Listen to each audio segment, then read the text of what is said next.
What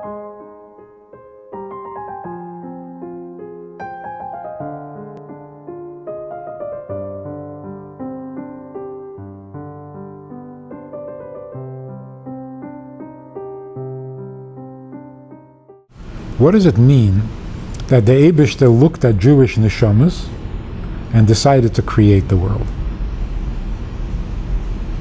What exactly does that mean? What convinced him to create the world? Jewish neshamas. What does it mean? There were two things that existed before creation, Torah and Yidden. And because of that, he created the world. Turns out, if you put it in really simple graphic terms, the Eibishter has a taiva to have a dira b'tachtenim. A dira b'tachtenim, a dira, you don't have by yourself. Living alone is not a dira. You're a caveman. How could the Eibishter create a world with the plan and the purpose of having a dira b'tachtenim when there's no one to have that dira with? So the Eibishter saw the neshamas of tzaddikim, and he said, I can have my dira b'tachtenim. With whom? With neshamas of tzaddikim. Every Jew is really a tzaddik, with Jewish neshamas. Which shows that the Eibishter loves Jewish neshamas and wants to have a relationship, and the Matan Torah was our wedding day. Okay, we know all that. But finish the thought, take it to its conclusion. The Eibishter wants to have a dira b'tachtenim, and he has to have someone to do it with.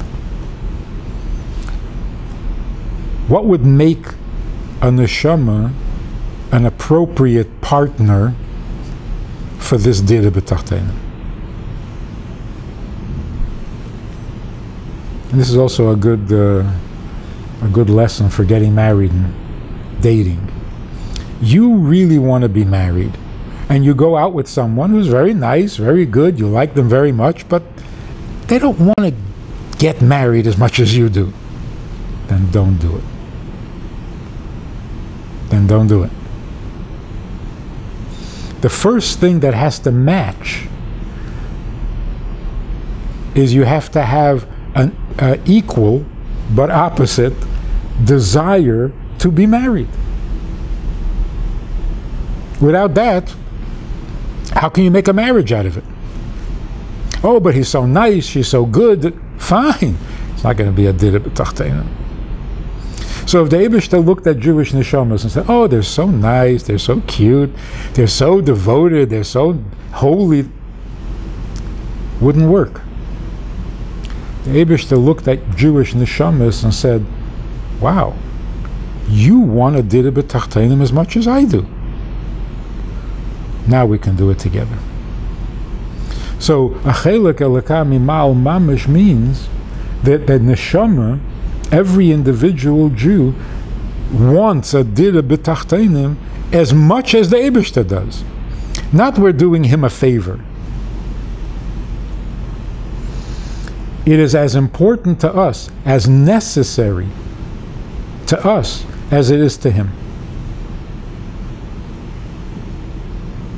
And that's why, until there is a dira b'tachtenim, we are shattered. It just doesn't show.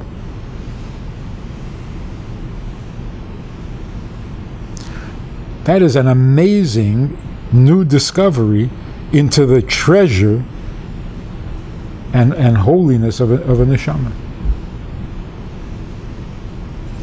So when the Rebbe started the singing, "We want Moshiach now," do you hear what he was saying? We want Moshiach. Want means missing. If you're wanting, it means you're lacking something. So the Rebbe was telling us in code, it's not me who wants Moshiach, it's we. And want doesn't mean, I would very much like to have Moshiach. I would really appreciate it if Moshiach would come. No, want means, without Moshiach, I am lacking. Even though my Yiddishkeit is fine, and my physical, financial condition is okay.